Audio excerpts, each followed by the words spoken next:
So let's try to get a better understanding of what happens to people during change. There are stages of change that people often go through.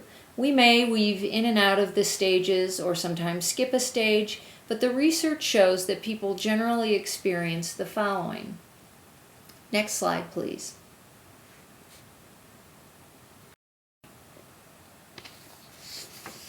Stage 1, acknowledging. During stage 1, you may feel shocked or threatened. You may deny that change has happened. You may appear slower in thinking. You may appear distracted or forgetful. As you learn about the stages we're going to talk about, think about which reactions you tend to experience. I encourage you also, as you think about stage 1, when a change has just happened, to be really gentle with yourselves and with others, because it is hard and people may be in denial or people may feel distracted or forgetful. So I hope we'll all be gentle with ourselves and each other during change. Next slide, please.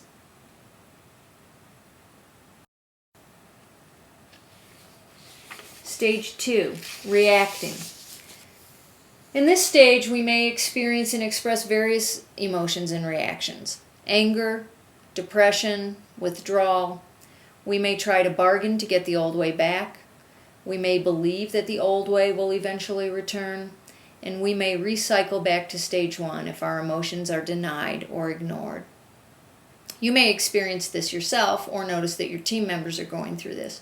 People travel through these stages at different paces, and again, we move back and forth between stages. Next slide, please.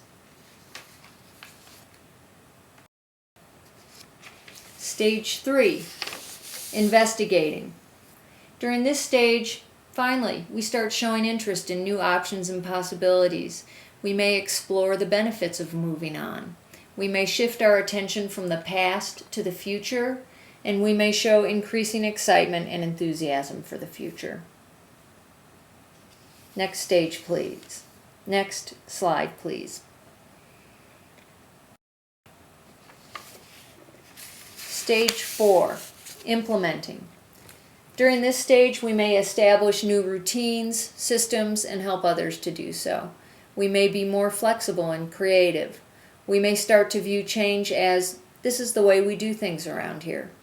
We may become comfortable with the procedures and policies that we've established.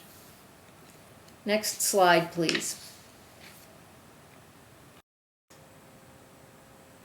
Please take a moment to discuss how change has affected you using the stage model just discussed. When each person has had a chance to share, please go to the next slide. For example, you might say, with the recent changes in staffing and scheduling, I felt uncomfortable not knowing how well it would work. Now I'm in stage 3 as I look forward to the new possibilities the new staff and schedule bring.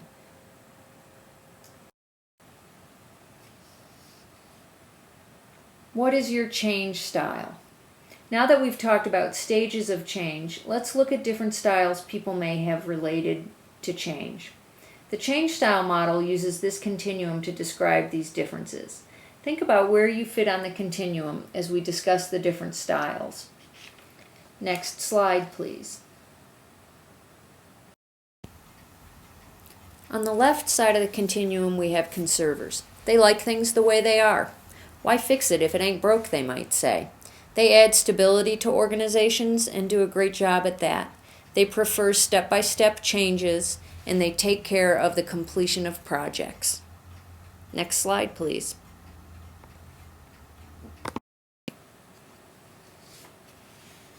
Pragmatists. Pragmatists are willing to change if change is needed. They prefer change that is functional, and they tend to focus on common goals. They explore existing projects and are great at implementing plans. Next slide, please.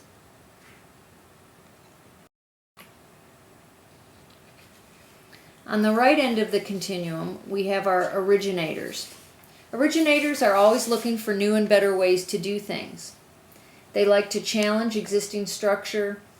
They prefer extensive change.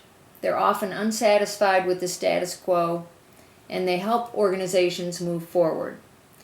As you can imagine, Originators tend to deal with change a little more easily than the rest of us. Next slide, please.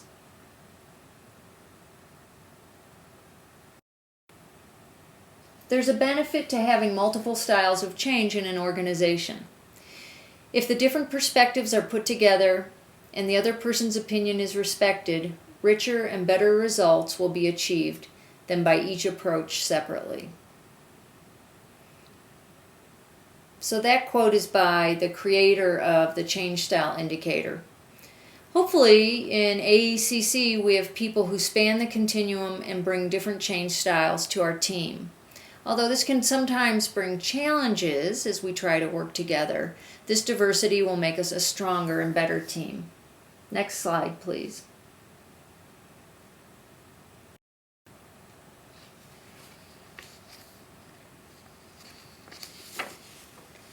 Where are you on the continuum?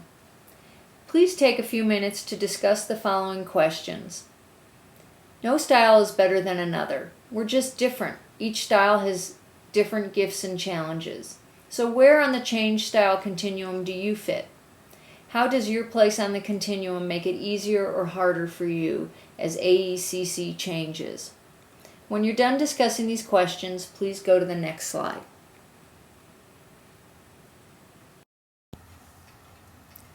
Please take a few minutes to complete the worksheet called Helping Ourselves and Our Teammates Through Change. When you are done, discuss the questions on this slide, which are numbers 3 through 6 on the worksheet. Discuss them with each other. That way you can learn how to support others during change and ask for what you need during change. The questions are, what can you do more of, less of, or do differently to help yourself better move through changes at AECC? What can your teammates do more of, less of, or do differently to help you better move through changes at AECC? What can you do more, less of, or do differently to help your teammates better move through changes at AECC? And finally, what can the leadership team do more of, less of, or do differently to help you better move through changes at AECC?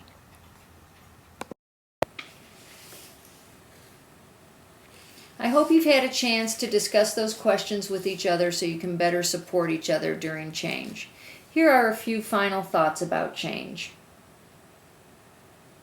Next slide, please.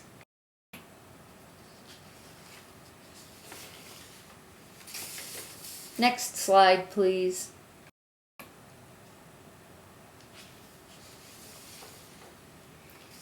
So in closing, I hope that the next time you're feeling frustrated by the changes that are happening, you think of your responses on the worksheet and what you can do for yourself and for your teammates to better move through that change. Thanks for your time tonight.